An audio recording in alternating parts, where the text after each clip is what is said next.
Le droit et vous, avec l'Ordre des avocats de Lille et la faculté libre de droit. Ma femme vient d'être licenciée après 18 mois dans la même entreprise. Faut-il avoir un temps d'ancienneté minimum pour percevoir une indemnité en cas de licenciement? Alors oui, effectivement, la loi pose une condition d'ancienneté pour bénéficier de l'indemnité légale de licenciement. Elle a été récemment réduite par une loi du 25 juin 2008, puisqu'elle est passée de 2 ans auparavant à 1 an aujourd'hui. Donc a priori, la femme de ce monsieur pourra effectivement bénéficier d'une indemnité légale de licenciement. Et je lui conseillerais par ailleurs d'aller consulter la convention collective applicable dans son entreprise, puisque les accords collectifs prévoient fréquemment une indemnité de licenciement supérieure à celle qui est prévue par la loi. En cas de licenciement pour faute grave, peut-on tout de même percevoir une indemnité de départ et cela peut-il empêcher de toucher les ACEDIC? Alors la réponse est oui et non, c'est-à-dire que le salarié qui est licencié pour faute grave, si celle-ci est bien établie, perd non seulement son droit à préavis, comme on l'indiquait, mais également le bénéfice de l'indemnité légale de licenciement. Et en revanche, contrairement à une idée répandue, il conserve son droit à l'assurance chômage. La faute grave est sans incidence. Suis-je obligé d'effectuer mon préavis? Alors le préavis est un droit pour le salarié licencié, mais également une obligation. Donc il ne peut pas en principe refuser d'exécuter son préavis. Il serait même débiteur à l'égard de son employeur d'une indemnité forfaitaire.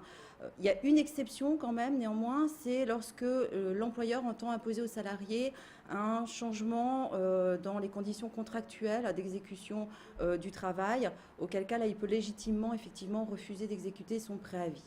Alors, par ailleurs, il se peut que l'employeur de lui-même entende dispenser le salarié de son préavis, parce que tout simplement il souhaite qu'il quitte rapidement l'entreprise. Auquel cas, là, c'est l'employeur qui doit verser au salarié une indemnité compensatrice de préavis dont le montant est égal au salaire que le salarié aurait perçu s'il l'avait effectivement réalisé. Et puis, il est toujours possible de trouver un accord entre le salarié et l'employeur pour que le préavis ne soit pas exécuté, auquel cas aucune indemnité n'est due ni d'un côté ni de l'autre. Alors, avec une précision importante quand même, c'est que le salarié qui est licencié pour faute grave perd son droit à préavis. Je suis en arrêt maladie à la suite d'un accident du travail. Mon employeur vient de me licencier pour faute en raison de quelques appels personnels que j'ai passés avec mon portable professionnel pendant le travail. En a-t-il le droit? Alors, a priori, là, non. En fait, il faut savoir que la loi accorde une protection particulière aux salariés qui sont victimes d'un accident de travail ou d'une maladie professionnelle, puisqu'en fait, pendant l'arrêt de travail, ils ne peuvent pas être licenciés ils ne peuvent être licenciés que pour faute grave ou pour un motif étranger à l'accident ou à la maladie, ce qui renvoie éventuellement à un motif économique. Donc là, l'employeur s'est visiblement placé sur le terrain disciplinaire. A priori, il n'a pas invoqué de faute grave. Il faut savoir que les conséquences pour l'employeur de licencier pendant cet arrêt de travail peuvent être lourdes de conséquences, elles peuvent être importantes, puisque la loi prévoit dans ce cas que le licenciement est nul. Et il faut bien distinguer la nullité du licenciement sans cause réelle et sérieuse. La nullité du licenciement ouvre droit au profit du salarié à un droit à être réintégré dans l'entreprise. Donc il peut exiger de son employeur de reprendre son travail.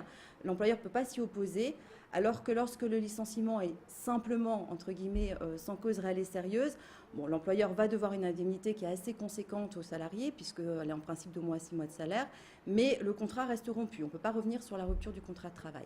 Ma femme vient d'être licenciée après 18 mois dans la même entreprise. Faut-il avoir un temps d'ancienneté minimum pour percevoir une indemnité en cas de licenciement? Alors oui, effectivement, la loi pose une condition d'ancienneté pour bénéficier de l'indemnité légale de licenciement. Elle a été récemment réduite par une loi du 25 juin 2008, puisqu'elle est passée de 2 ans auparavant à 1 an aujourd'hui. Donc a priori, la femme de ce monsieur pourra effectivement bénéficier d'une indemnité légale de licenciement. Et je lui conseillerais par ailleurs d'aller consulter la convention collective applicable dans son entreprise, puisque les accords collectifs prévoient fréquemment une indemnité de licenciement supérieure à celle qui est prévue par la loi. En cas de licenciement pour faute grave, peut-on tout de même percevoir une indemnité de départ et cela peut-il empêcher de toucher les ACEDIC? Alors la réponse est oui et non, c'est-à-dire que le salarié qui est licencié pour faute grave, si celle-ci est bien établie, perd non seulement son droit à préavis, comme on l'indiquait, mais également le bénéfice de l'indemnité légale de licenciement. Et en revanche, contrairement à une idée répandue, il conserve son droit à l'assurance chômage. La faute grave est sans incidence. Suis-je obligé d'effectuer mon préavis?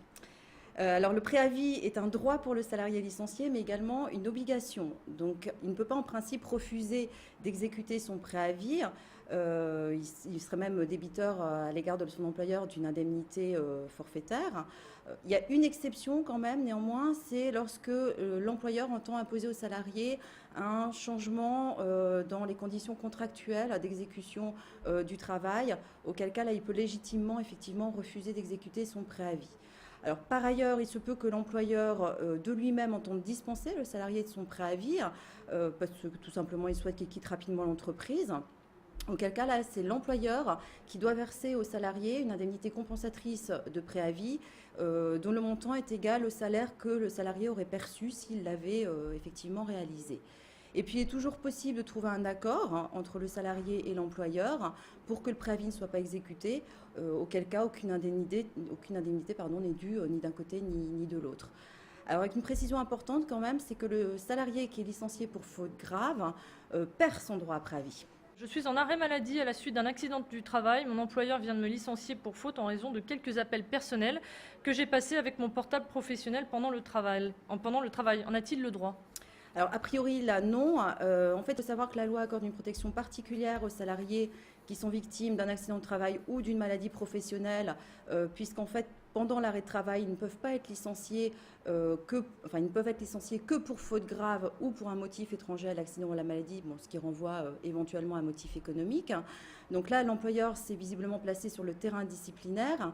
A priori, il n'a pas invoqué de faute grave. Il faut savoir que les conséquences pour l'employeur de licencier pendant cet arrêt de travail peuvent être lourdes de conséquences, elles peuvent être importantes, puisque la loi prévoit dans ce cas que le licenciement est nul.